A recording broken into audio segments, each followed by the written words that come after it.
আমরা যেই মজলুম বিএনপিকে আশা করেছিলাম সেটা পাইনি। আমরা দেখেছিলাম তারা ধীরে ধীরে শোষক হয়ে উঠছে, পাথর দিয়ে মানুষ হত্যা থেকে শুরু করে চাঁদাবাজি অন্যান্য জিনিস। 11 দলীয় জোটে যে কয়েকটি দল আছে জামাত ছাড়া, তো আপনি তো সম্পূর্ণ একটা ভিন্ন মেরুতে ছিলেন, মানে 12 দলীয় জোটে ছিলেন। তো হঠাৎ করে 5ই আগস্টের পরে 11 দলীয় জোটে এসেছেন, আপনার রাজনৈতিক কারণে এসেছেন।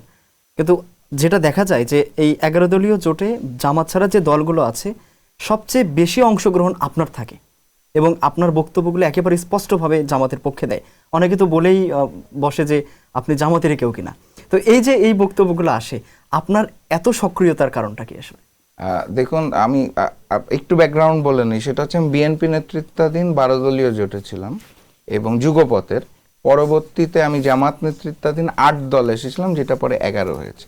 এইটার পিছনে কারণটা 2 লাইনে বলে নিই, না হলে দর্শক ভুল বুঝতে পারে পরের উত্তরের সাথে।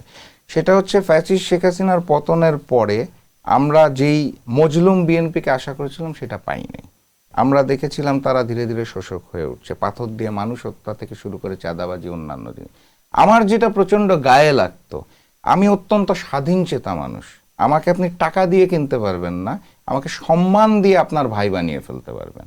বিএনপির সিনিয়র নেতারা ঐক্যমত্য কমিশনের বৈঠকে যাওয়ার আগে আমাদের সাথে বসতো, যে কোন লাইন বলতে হবে হুবাহু ওয়ার্ড বাই ওয়ার্ড আমাদের তোতা পাখির মতো মুখস্থ করানোর চেষ্টা করতো। ঐক্যমত্য কমিশনে যে বিএনপির এটা পড়ে আসতে হবে। আমি তো বিএনপি করি না ভাই, আমি জাকপা করি। আমাকে আপনি বলতে পারেন আমরা এটা বলছি, আপনাদের কি মত? বিএনপি আমাদের উপর চাপিয়ে দিত। তো ওই চাপটা আমার কাছে পছন্দ হয়নি এবং ঐক্যমত্য কমিশনে তারা এই সংস্কার বিরোধী অনেক কথা আমাদের দিয়ে বলাতে চাইতো। তো ওই সময় আমি সোহরাওয়ার্দী উদ্যানে জামাতের একটা জনসভায় অংশগ্রহণ করি এবং বিএনপির এই পাথর দিয়ে হত্যার বিষয়টার প্রতিবাদ করি। পরবর্তীতে বিএনপির নির্দেশে 12 দল আমাকে বহিষ্কার করে ওখান থেকে। তারপর থেকে 8 দলের পথ চলাটা আমার শুরু। আপনি যেটা বললেন কেন আমি সক্রিয়, আমার পাল্টা প্রশ্ন, সক্রিয় হব না কেন? আমি তো রাজনীতি করতে নেমেছি।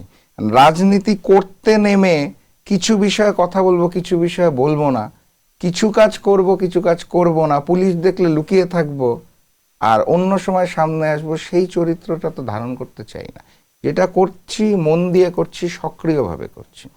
এখন অন্যান্য জায়গায় আপনি যেটা বললেন 11 দলের জামাত ব্যতীত অন্য দলগুলোকে অত সক্রিয় দেখা যায় না, অথবা ব্যক্তি ফেস ভ্যালুকে অত সক্রিয় দেখা যায় না।